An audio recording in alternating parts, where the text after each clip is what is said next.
Hey, what's up, guys? So, this video is going to be about hard times create strong men. I've said it before and I'll say it again. I say it consistently. We're going to go through hard times, right? Like, we're living in hard times right now with the inflation, this administration not knowing what to do, right? So, what does it mean to be a strong man?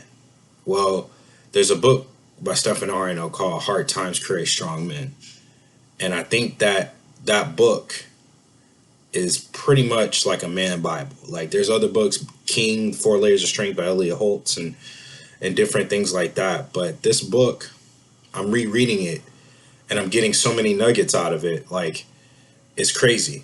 So Steffan Aarino writes this book, but he also puts a lot of quotes from different other good men books, like The Way of Men by Jack Donovan or The Way of the Superior Man by David Dita.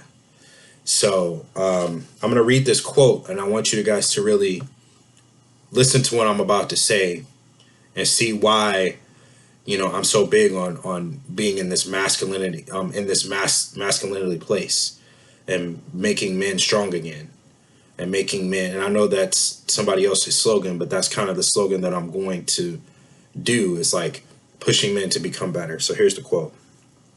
It says, for decades, people have been talking about a crisis of masculinity. Our leaders have created a world in spite of men, a world that refuses to accept who men are and doesn't care what they want. Our world asks men to change for the better, but offers men less of value than their fathers and grandfathers had. The voices who speak for the future say that men must abandon their old way and find a new way. But what is that way and where does it lead? So the old way was patriarchy, right? The old way was masculinity, man being a man, right? Being strong for his family, being strong for, in the Marine Corps, it was like God, country, core, right? Being honor, courage, and commitment, being strong and alpha for your family, for your tribe, for who you wanted to become, and instilling your children the discipline so that way they can go out into the world and be beneficial peoples of society. Right, we have this hatred of men. There's no such thing as toxic masculinity. I'm sorry, it's not. Right, there's masculinity, right, and then the lack of masculinity is the reason why we're having so many problems in our communities. It's the lack of fathers. It's the lack of people that are not raising these kids to be strong and to really look at the world from an empirical point of view. Right. So there's another quote in this book that I really want to read. Let's see. This talks about being a good man. There's three quotes that I want to read from this book. It says, being a good man is about being willing and able to fill the natural mold we're in a survival scenario. Being good at being a man is about showing other men that you are the kind of guy they want on their team if shit hits the fan. Being a good man isn't a quest for moral perfection. It's about fighting to survive. Good men admire or respect bad men when they demonstrate strength, courage, mastery, or commitment to men of their own. Renegade tribes are concerned with being a good man and being a man and what good guys and bad guys have in common. Jack Donovan, The Way of Men.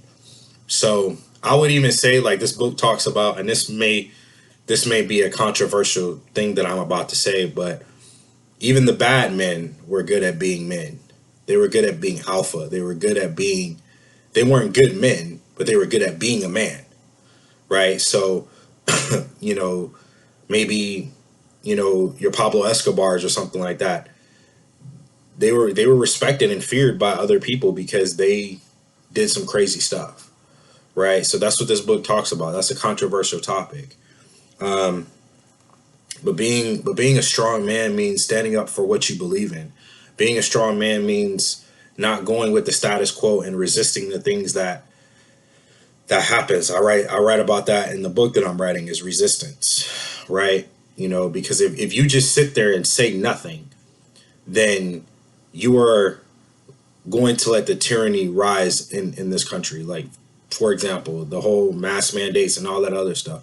That's tyranny, right? So that you need to be a strong man and say, I'm not going to do that. Like, you're not going to put a mask on me or whatever, right? So these are different things that you have to stand up against, right? Being a strong man, but mainly just being a strong man for your community, being a strong man for your family, right? Being a provider and protector, all these different things that I think that are important. There's one more quote that I want to read. It's right here. And it says, there always been a push and pull between civilized virtues and tactical gang virtues. However, the kind of masculinity acceptable to civilized societies is in many cases related to survival band masculinity. Civilized masculinity requires male gangs, dramas becoming increasingly controlled, vicarious, and metaphorical. Human society started with the gang, then growing to nations with sports and a climate of political, artistic, and ideological competition. Eventually, as we see today, average men end up with economic competition and a handful of masturbatory outlets for their caged manhood. When a civilization fails, gangs and young men are there to scavenge its ruins, mark new perimeters, and restart the world. So basically, join a gang of men. Join a gang of men. Join, anybody that's join a tribe, right? In the Marine Corps, I had a tribe. I had a tribe of men.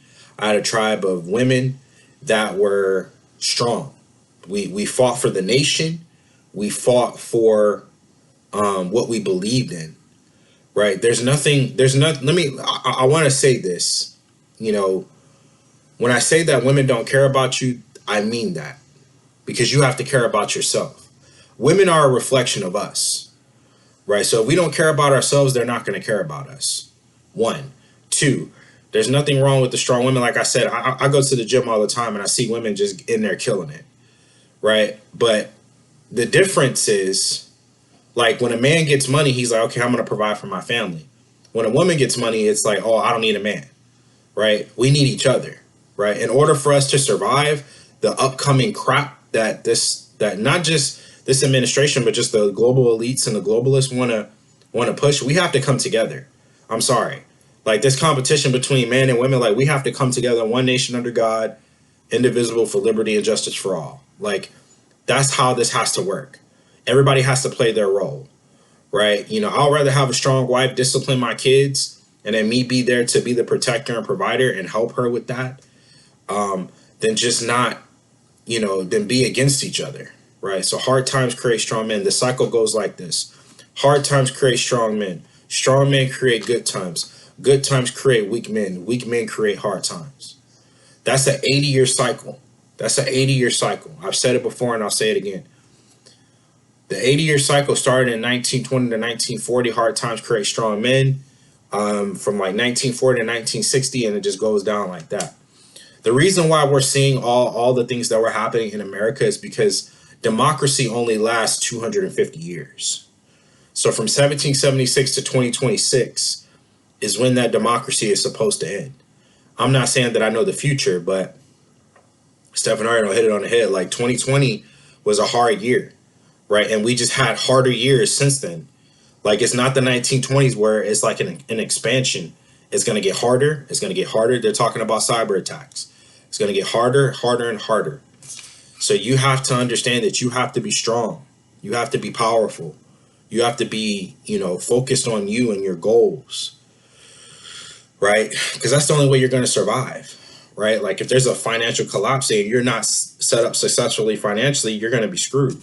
I'm going to be screwed, right? I'm not set up financially as the way that I'm supposed to. So I keep it real. I keep it raw. I keep it authentic on here, right? So, all right, guys, that's all I really have. Hopefully those quotes help. Let me just sorry, my friend is yelling. Let me just go through the book real quick, just to show you the different chapters. So, dedication, ground zero, zeitgeist, the spirit of the times, why I had to write this book, the millennial problem, at the risk of being hated for laying down a dose of cold, brutal truth, why this book is not about strong people or strong women. So it's about money, sex, religion, and politics, 4 banned topics. Part 1, money and work. Chapter 1, hard times create strong men. Chapter 2, a man's purpose is his work. You are not a unique and beautiful snowflake. Chapter 3, make the leap from good to great. Chapter 4, good men are not nice men. Chapter 5, attack of the man boys. Chapter 6, the invention of the teenager and de-evolution into emerging adults. Chapter 7, men solve problems, video games solve men. Chapter 8, be strong but flexible, bend instead of breaking. Chapter 9, what does it mean to be a man? Jack and the Beanstalk. Chapter 10, great expectations. Part 2, sex, women, and children and family. Chapter 1, in this chapter, what women want. Chapter 2, how to live your purpose and give women what they really want. Chapter 3, what men want in a woman. Chapter 4, fun women versus marriageable women. Chapter 5, on selecting a woman. Chapter 6, hypergamy. Chapter 7, why manipulation and pickup artistry never work in the long run. Chapter 8, rampant homosexuality. He talks about that in his book. It's an interesting topic. Chapter 9, how do you choose a gender from 63 genders? What roles do we play? Chapter 10, the destruction of men in the family. Chapter 11, pornography. Chapter 3, religion, God, and the new gods of men and the new government. Chapter 1, religion from a functional perspective. Chapter 2, new God, money, the economic genocide of the middle class. Chapter 3, Native American genocide. Chapter 4, new God, science, and worthless academia. And Chapter 5, new God, atheism, killing the sacred cow. And finally, the last part of the book is politics, a system of organized hate, and the systematic extinction of the West. Chapter 7, the land of the blind, or Chapter 1. Chapter 2, masculine versus feminine political power. Chapter 3, the world belongs to the warrior cultures. Chapter 4, extinction, the obsolescence of men. Chapter 5, history of violence. Chapter 6, barbarians at the gate. Chapter 7, the empire strikes first.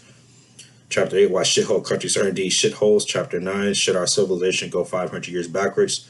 Chapter 10, women and the fall of men.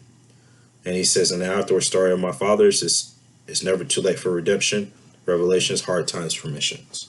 Great book. Great book. I highly advise you getting it. It looks like this. My eyes is used because I've been reading it so much. I've probably read this book maybe 3 times, and I'm on my 4th why, and I get more nuggets out of it. So I'll leave you with that. And you guys understand that you have to be a strong man and you have to be powerful. Go out there and kill it. All right, guys. Take care. Have a great day. Done.